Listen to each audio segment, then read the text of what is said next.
Warahmatullahi wabarakatuh. Alhamdulillahi rabbil alamin. Wassalatu wassalamu ala asyrafil mursalin. Nabiyyina wa maulana Muhammadin wa ala alihi wa sahbihi ajma'in. Wa ashhadu an la ilaha illallah wahdahu la syarikalah. Wa ashhadu anna Muhammadan abduhu wa rasuluh. Sallallahu alaihi wa ala alihi wa sahbihi. Wa man tabi'ahum bi ihsanin ila yaumiddin. Alhamdulillah, puji syukur kita haturkan kehadirat Allah Subhanahu wa Ta'ala di kesempatan siang hari ini. Kembali kita melanjutkan kajian rutin dengan membaca kitab Bulughul Maram. Dan insya Allah kita akan membaca hadis nomor 438 berkaitan dengan hukum seputar masalah jamak ketika sholat. Hadis 438. Sebelumnya kita akan berikan pengantar terlebih dahulu tentang masalah jamak. Allah Subhanahu wa Ta'ala mewajibkan bagi para hambanya untuk melaksanakan salat. Dan jika kita perhatikan rentang waktu salat itu sangat teratur, di mana ada satu salat yang terpisah dari 4 salat yang lain. Allah Subhanahu wa Ta'ala berfirman, "Aqimis salata liduluki syamsi ila ghasaqil lail wa Qur'an al-fajr." Tegakkanlah salat liduluki syamsi, sejak matahari tergelincir, ila ghasaqil lail, sampai tengah malam, wa Qur'an al-fajri, dan lakukanlah salat fajar di waktu fajar. Dalam ayat ini Allah menjelaskan tentang waktu-waktu salat. Aqimis salata liduluki syamsi ila ghasaqil lail. Di sini Allah menyebutkan rentang dari mulai tergelincir matahari. Sejak kapan itu? Duhur. Ila ghasaqil lail, sampai tengah malam, yaitu sampai batas akhir salat isya. Dan antara rentang duhur sampai isya, salat yang kita kerjakan itu berdekatan. Duhur, sekian jam berikutnya asar, sekian jam berikutnya maghrib, sekian jam berikutnya isya. Berdekatan. Wa Qur'an al-fajri, dan kerjakanlah Quran di waktu fajar, yaitu salat subuh. Sehingga 4 salat disebutkan oleh Allah waktunya dalam bentuk rentang, batas awal, batas akhir, dan 1 salat disebutkan oleh Allah terpisah. Oleh karena itu, kaitannya dengan masalah jamak, untuk 1 salat dia tidak bisa dijamak dengan salat apapun, yaitu salat subuh. Subuh tidak bisa dijamak dengan isya, dan tidak bisa dijamak dengan zuhur. Sehingga dari isya sampai subuh rentangnya panjang, dari subuh sampai zuhur rentangnya panjang, maka 2 salat ini tidak bisa dijamak. Karena itulah pendapat yang lebih tepat berkaitan dengan batas akhir waktu salat isya. Kapan batas akhir waktu salat isya? Pendapat yang lebih kuat adalah tengah malam. Sehingga orang yang mengerjakan salat isya pasca tengah malam, berarti dia telah mengerjakan salat isya di luar waktu. Karena untuk keteraturan bahwa 4 salat ini terjadi pada rentang yang sama, pada satu rentang, ila ghasaqil lail, sampai tengah malam, berarti waktu antara tengah malam sampai subuh harus ada rentang yang panjang. Akhir dari salat isya sampai subuh harus ada rentang yang panjang. Wallahu a'lam. Sehingga pendapat yang lebih tepat berkaitan dengan batas akhir dari salat isya adalah tengah malam, bukan sampai subuh. Selanjutnya, Allah Subhanahu wa Ta'ala menjadikan di sana ada salat siang dan di sana ada salat malam. Salat siang bisa digabungkan zuhur dengan asar. Salat malam bisa digabungkan maghrib dengan isya. Sehingga terjadilah syariat jamak ketika salat. Selanjutnya, pada asalnya setiap salat 5 waktu telah ditetapkan oleh Allah Subhanahu wa Ta'ala waktunya. Sebagaimana yang Allah tegaskan dalam Al-Quran, "Inna salata kanat 'alal mu'minina kitaban mauquta." Sesungguhnya salat adalah kewajiban bagi orang-orang mukmin yang telah ditetapkan waktunya. Oleh karena itu, melaksanakan salat setelah habis waktu hukumnya batal.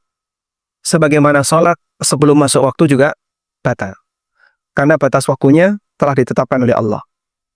Salat duhur sebelum masuk duhur batal, sebagaimana salat duhur setelah selesai waktu duhur juga batal.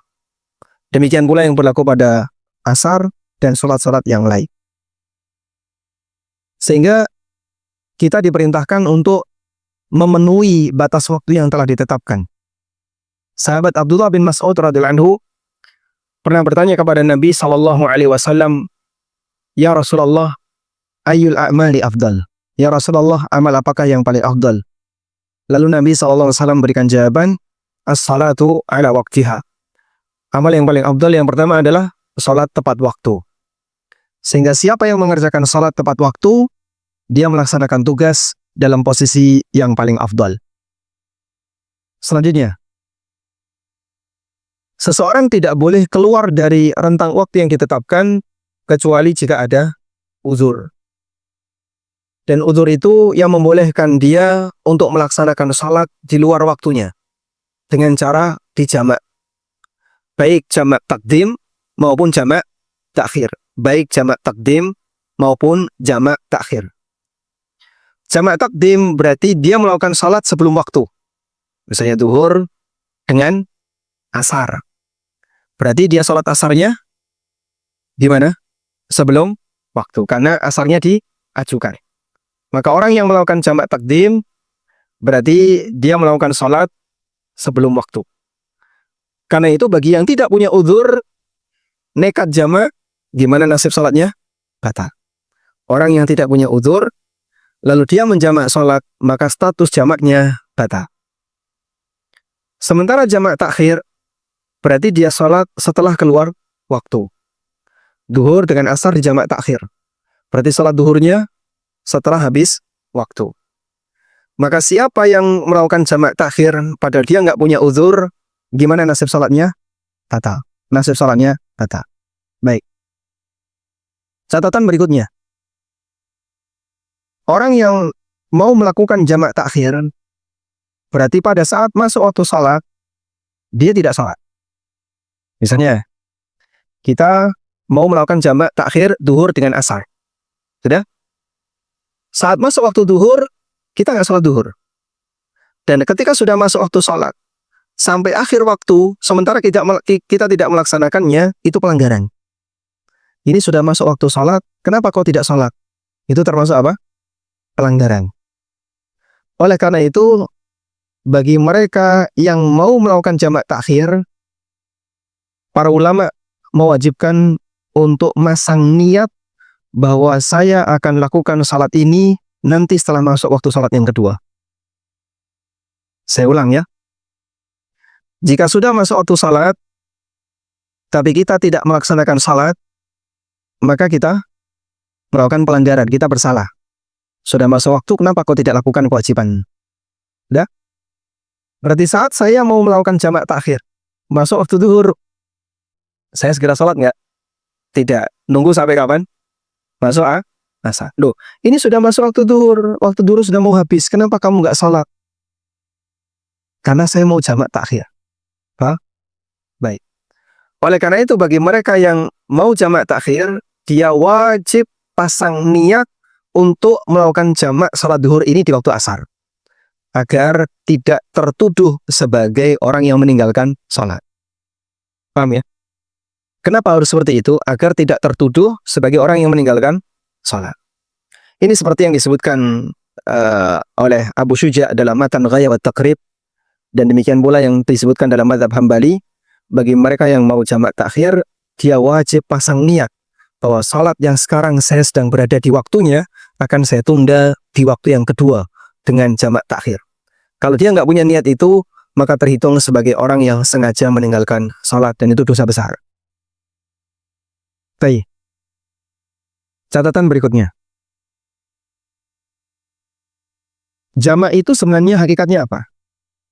Menggabungkan gerakan salat ataukah menggabungkan dua waktu salat?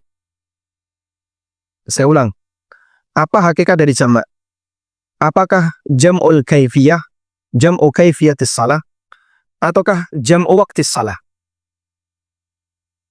Bagi mereka yang mengatakan bahwa jamak itu adalah jam'u kaifiyatis salah, menggabungkan gerakan salat, maka jamak tidak boleh diselai dengan gerakan apapun kecuali yang sifatnya ringan. Misalnya, selesai duhur, terus dia mau jamak asar. Kok kemudian selesai duhur dia ke toilet dulu, wudu, kemudian balik lagi ke masjid, balik lagi ke ruangan utama masjid, terus jamak asar. Menurut yang mengatakan bahwasanya jamak adalah jam'ul kaifiyah, menggabungkan dua tata cara dan gerakan salat, praktek ini nggak boleh. Kesempatan kamu untuk jamak sudah batal, karena antara duhur dengan asar kau terpisah dengan gerakan yang banyak. Bahkan kau ke toilet, ngantri dulu, terus wudu, baru kemudian masuk ke ruangan utama, lalu mau salat asar, ini terlalu jauh waktunya. Kau tidak bisa jamak. Kemudian pendapat yang kedua, hakikat dari jamak adalah jam'ul waqti. Jam'ul waqti salat, menggabungkan dua waktu salat. Sehingga yang terjadi pada jamak adalah waktu duhur digabung dengan waktu asar, contohnya. Maka kalaupun terjadi rentang tertentu, namun tidak sampai menyebabkan orang berlebihan dalam melakukan aktivitas, dalam arti dia kayaknya sudah gak punya niat untuk sholat, misalnya, maka dia masih boleh untuk jamak. Contoh ya, selesai duhur, kemudian dia ke toilet atau dia batal terus wudu. Apakah masih bisa untuk jamak asar? Berdasarkan pendapat yang kedua ini, bisa. Tapi kalau dia melakukan aktivitas di mana orang akan menilai bahwa dengan aktivitas ini dia sudah tidak lagi untuk sholat, tidak lagi punya keinginan untuk sholat, maka dia sudah tidak punya kesempatan untuk jamak.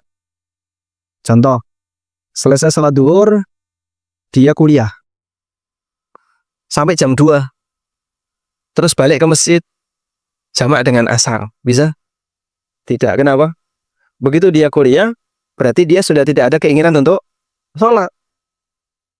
Sementara kalau masih gabung, misalnya saya batal, saya ke toilet, masih gabung nggak? Masih, niatnya belum putus, dia masih punya keinginan untuk segera sholat asar. Nah, seperti ini masih bisa untuk menjamak. Bisa dipahami insya Allah? Baik. Catatan berikutnya. Ada berapa catatan, Mak? 3, baru 3. Apakah jamak itu disyaratkan harus punya niat di awal? Terutama untuk jamak takdim. Kalau jamak takhir pasti ya. Sehingga orang yang belum sholat duhur misalnya, dan dia punya niat akan melakukan jamak di waktu asar, maka bisa dipastikan dia punya niat jamak takhir. Sehingga saat dia salat di waktu asar, dia salat duhur kemudian asar. Apakah orang yang mau melakukan jamak takdim, dia harus sudah punya niat di awal sebelum melakukan sholat yang pertama? Contoh kasus, ada orang sholat duhur berjamaah. Baik, selesai sholat duhur, terus dia ketemu rombongannya, lalu rapat, jamak dengan asar atau tidak? Ya, karena tadi belum ada kesepakatan. Rapat baru dilakukan setelah sholat duhur. Ya, nah karena baru rapat, anggaplah di situ ada 10 orang. Karena baru rapat, berarti kira-kira mereka sudah punya niat berjamaah atau belum? Mungkin ada yang sudah punya, mungkin ada yang belum. Anggaplah misalnya 5 orang belum punya, 5 orang sudah punya.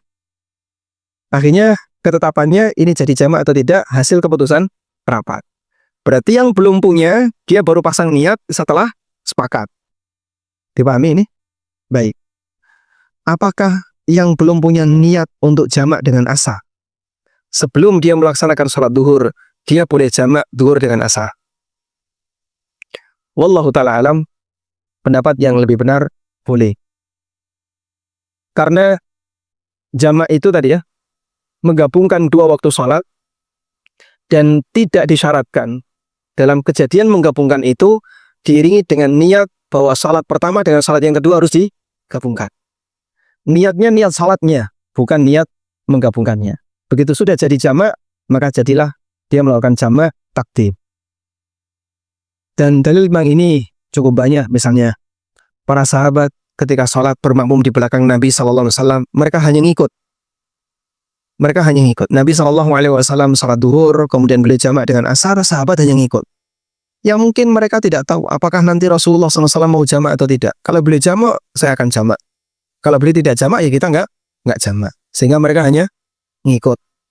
Nabi SAW ketika itu menjadi imam dan para sahabat mengikuti beliau. Sementara tidak dijumpai riwayat bahwa beliau menyampaikan pengumuman sebelum jamak. Wahai ya ayuhan nas, wahai seluruh masyarakat, nanti saya akan jamak, maka ikutilah aku. Beliau tidak menyampaikan demikian. Andaikan itu ada, tentu sahabat akan menyampaikan. Wallahu a'lam. Selanjutnya, catatan berikutnya. Dalam jamak dilakukan sesuai dengan urutan salat. Dalam jamak dilakukan sesuai dengan urutan salat. Maka dalam jamak takhir duhur dengan asar, salat mana duluan yang dikerjakan? Duhur.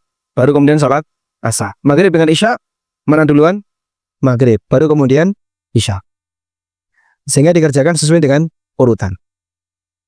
Dalil akan hal ini adalah kondisi yang dialami oleh Nabi SAW dan para sahabat pada saat peristiwa perang Ahzab. Pada waktu perang Khandaq, kaum muslimin mereka siaga dan berjaga di titik-titik perbatasan parit yang disebut dengan al-utum. Al-utum artinya tembok ya, yang pendek dan dia menjadi tameng ketika orang itu perang, dia siaga di balik tembok, namanya al-utum. Mereka berjaga seperti itu sampai akhirnya waktu duhur lewat, waktu asar lewat, hingga mendekati maghrib, mereka baru bisa melaksanakan sholat. Dan ketika itu musim dingin, karena peristiwa Khandaq itu terjadi di musim dingin. Musim dingin berarti siangnya lebih pendek daripada malam. Nabi SAW melaksanakan sholat duhur, asar, maghrib, dan isya di satu waktu yang sama. Beliau ketika itu sudah mendekati tenggelam matahari, tapi beliau belum sholat, ya. Sampai Umar bin Khattab radhiyallahu anhu emosi, marah-marah, dan Nabi SAW juga menyampaikan, aku juga belum sholat. Akhirnya sebagai peraturan perang di masa silam, kalau maghrib perang berhenti, malam perang berhenti. Begitu sudah masuk waktu malam, barulah masing-masing kembali ke posnya sendiri-sendiri. Di saat itulah Nabi SAW dan para sahabat baru bisa melaksanakan sholat. Maka beliau sholat duhur, asar, maghrib, isya berurutan di satu waktu yang sama. Dan para ulama mengatakan ketika itu belum ada syariat tentang sholat khauf. Belum ada syariat tentang sholat perang. Sehingga Nabi SAW tidak melakukan sholat khauf. Sholat khauf itu baru ada belakangan. Tayyib. Dalam kejadian inilah kita bisa memahami bahwa bagian dari aturan dalam jamak itu dikerjakan sesuai dengan urutan sholat. Maka jamak takhir, maghrib dulu baru isya, duhur dulu baru asar, dan demikian seterusnya. Selanjutnya, kita sudah pernah belajar tentang qasar. Dan sekarang kita belajar tentang jamak. Dan jamak dengan qasar ini dua hal yang berbeda. Jamak sendiri, qasar sendiri. Meskipun terkadang digabung, jamak sekaligus qasar. Mungkin nggak Pak jamak saja tanpa qasar? Mungkin. Mungkinkah qasar saja tanpa jamak? Mungkin. Sehingga dua-duanya memungkinkan. Sudah? Apa contohnya jamak saja tanpa qasar? Hadis Ibnu Abbas radhiyallahu anhu. Beliau pernah menceritakan, jama'an Nabi sallallahu alaihi wasallam baina adh-dhuhri wal asri wal maghribi wal isya bil madinati min ghairi matarin wala khaufin. Nabi SAW pernah salat jamak di kota Madinah antara duhur dengan asar, maghrib dengan isya di kota Madinah ya, bukan karena hujan dan bukan karena situasi perang. Lalu Ibnu Abbas ditanya, kenapa Nabi SAW jamak? Kata Ibnu Abbas, li'alla yuharrija ummatahu, beliau tidak ingin memberatkan umatnya. Baik. Sehingga yang dilakukan oleh Rasulullah SAW ketika itu menjamak salat duhur dengan asar di Madinah. Artinya dalam posisi tidak safar. Maka beliau jamak saja tanpa qasar. Karena orang yang salat dalam posisi mukim itu tidak qasar. Ada juga yang qasar saja tapi tidak jamak. Seperti praktek Nabi SAW ketika di Mina. Di Mina sunnahnya adalah sholat tepat waktu tapi qashar. Duhur 2 rakaat. Sudah duhur saja. Nanti asar salat tepat waktu 2 rakaat. Nanti maghrib 3 rakaat. Isya tepat waktu 2 rakaat. Diqashar tapi tidak jamak. Itu sunnah di Mina. Ketika orang berada di Mina itu qashar saja tapi tidak jamak. Sehingga di sini kita mendapatkan pelajaran bahwa jamak dengan qashar itu dua hal yang berbeda. Ada jamak saja tanpa qashar, ada qashar saja tanpa jamak. Baik. Lalu apa latar belakangnya jamak dengan apa latar belakangnya qashar? Kemarin sudah kita bahas bahwa qashar itu disyariatkan karena orangnya safar. Sehingga siapa yang safar, dia qashar. Maka safar sama dengan qashar. Karena itu bagi siapa yang tidak safar, nggak boleh qashar. Sakit Pak, nggak boleh qashar. Kecuali kalau dia dirawat di luar kota, baru dia bisa qashar. Karena udzur qashar itu hanya satu, yaitu safar. Yang kedua, jamak. Udzur jamak lebih longgar daripada qashar.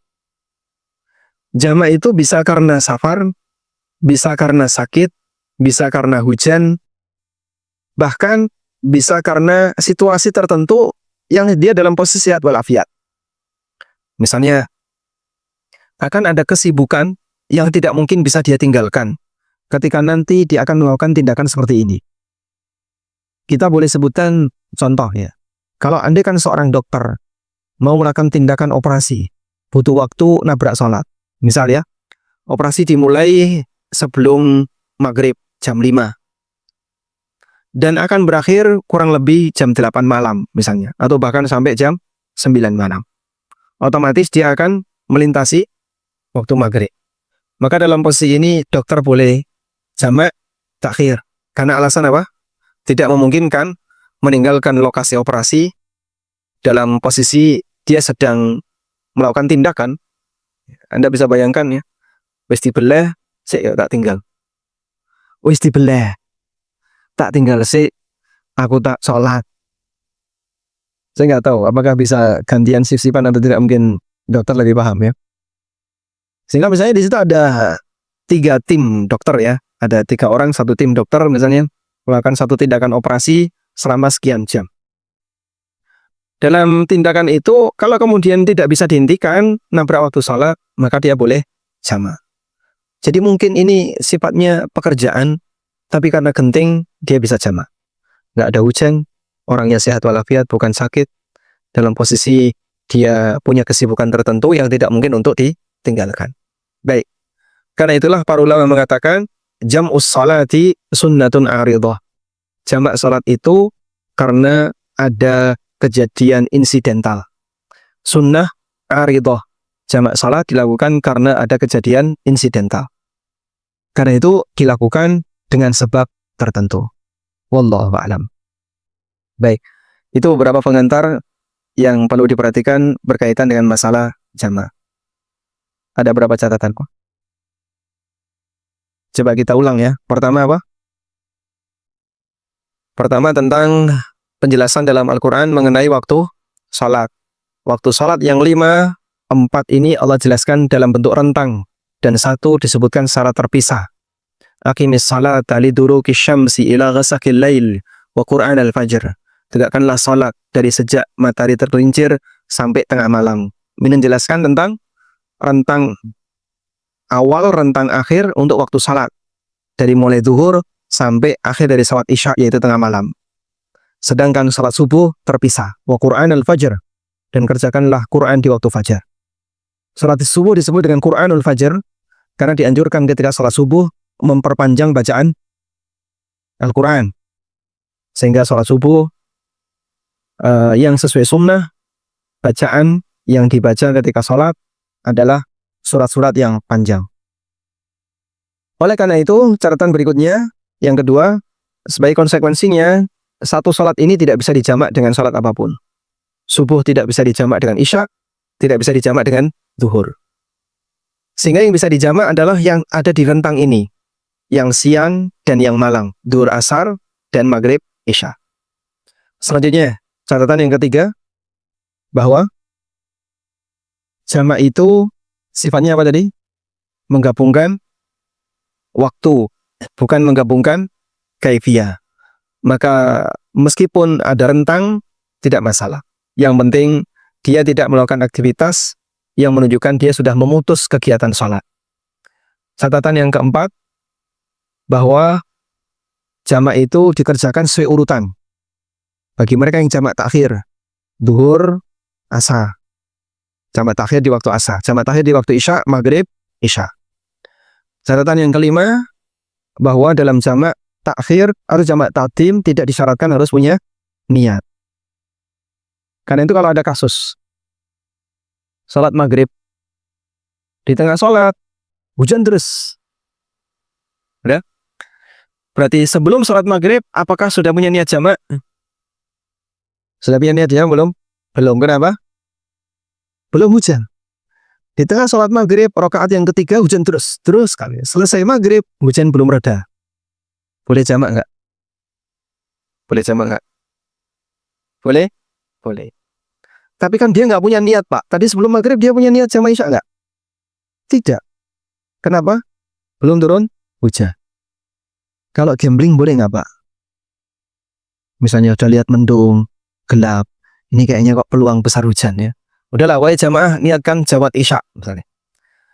Barangkali nanti kalau jadi turun hujan, nah, alhamdulillah kita sekalian jamaah isya. Boleh kayak gitu? Nggak boleh.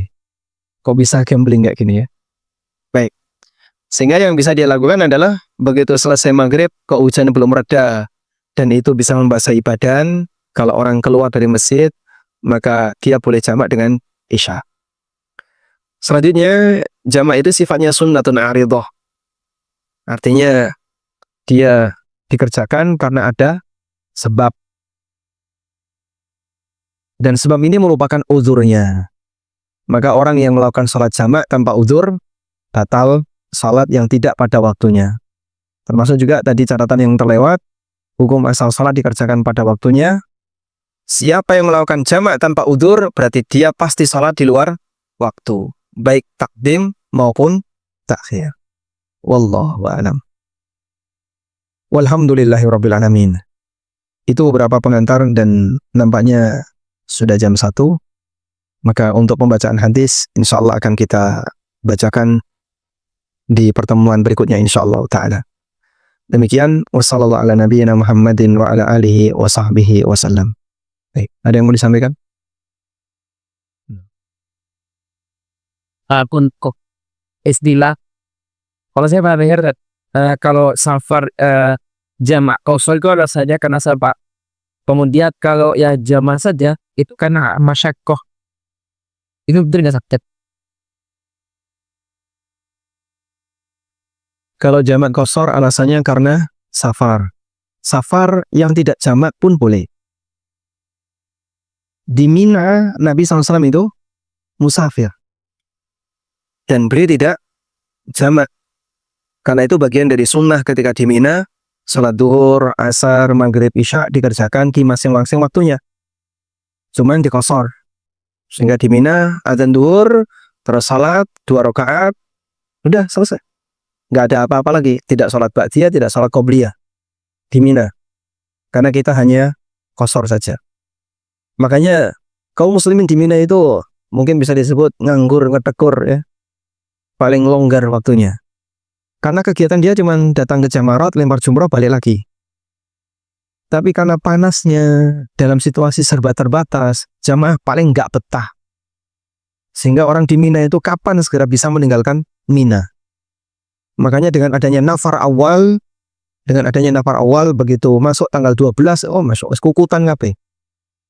Bersih itu, terutama tenda-tenda yang reguler. Kita selalu sarankan kepada jamaah yang kami bimbing, kita nafar sani. Karena nafar awal mereka sudah bersih. Setelah itu Mina kau kuasai sudah. Sepi, kasur-kasur nganggur, batal-batal, makanan berlimpah sudah. Toilet mau didiamin sejam bisa. Karena sudah sepi. Yang nafar sani. Makanya nggak usah khawatir yang nafar sani, Anda kalaupun di tanggal 10, 11, 12 itu penuh orang, nanti di tanggal 12 Anda bisa istirahat maksimal. Sehingga orang di Mina biasanya nggak betah karena yaitu panas, nganggur. Makanya mereka pengen segera ke hotel. Tapi di sini ketika di Mina jamaah cukup salat apa? Qashar tanpa jamaah. Walaupun dia safar. Terus kenapa kok tidak jamaah? Karena longgar waktunya. Orang bisa menguasai semua waktu sholat. Dia bisa nyantai selesai duhur, dia nyantai selesai asar, dia nyantai. Makanya tidak jamaah. Kemudian ketika di Arafah, jamaah takhir atau takdim? Di Arafah. Sunnahnya takdim. Tujuannya apa? Biar bisa banyak berdoa. Salat duhur, asar, terus doa. Maka dilakukan jamaah takdim. Biar waktu dia untuk berdoa lebih panjang. Nah, sayangnya di Arafah dipakai ngudut. Ya.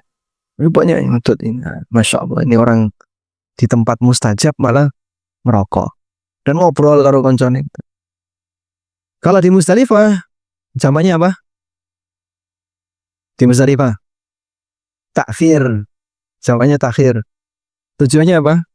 Memberi kesempatan agar orang bisa melakukan sholat bergerak dari Arafah ke Musdalifah, dia tidak terhenti untuk melakukan sholat maghrib. Sehingga sholatnya ditakhir di Isya. Jika memungkinkan. Kalau tidak memungkinkan, maka boleh mengerjakan sholat sesuai kondisi.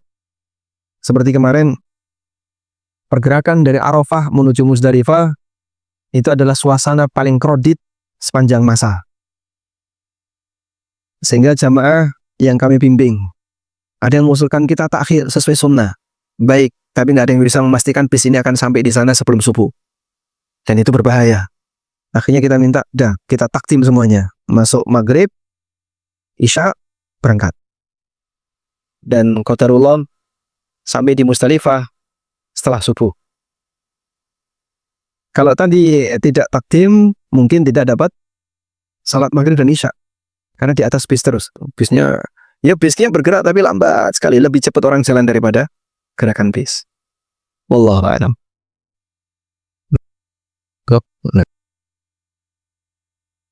Lagi siapa?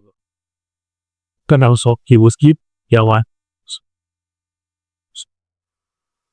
Kalau kita lagi safar, apakah kita harus salat di masjid? Jika memungkinkan untuk salat di masjid, harus salat di masjid. Tapi kalau tidak memungkinkan, bisa salat di semua tempat yang bisa kita akses. Misalnya mereka yang berada di jauh dari pemukiman, kemudian sudah masuk waktu salat, maka dia bisa salat walaupun tidak di masjid. Oleh karena itu, bagi mereka yang safar di luar kota dan dia menetap di sana, misalnya di hotel, nah terus masuk waktu salat, ya jangan salat di kamar. Ada masjid Pak sebelah hotel nih.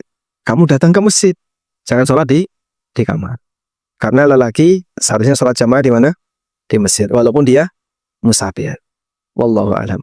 Nah, kalau sholat di masjid, kok dia bermakmum di belakang, mukim, maka sholatnya tidak boleh qashar. Kalau mau jamak boleh nggak Pak? Silakan. Dia boleh jamak dengan alasan safar atau karena masyaqqah, karena dia harus bolak-balik terlalu jauh, misalnya ke masjid tanpa kendaraan. Baik, demikian. Semoga bermanfaat. Wassallallahu ala nabiyyina Muhammadin wa ala alihi wa sahbihi wasallam.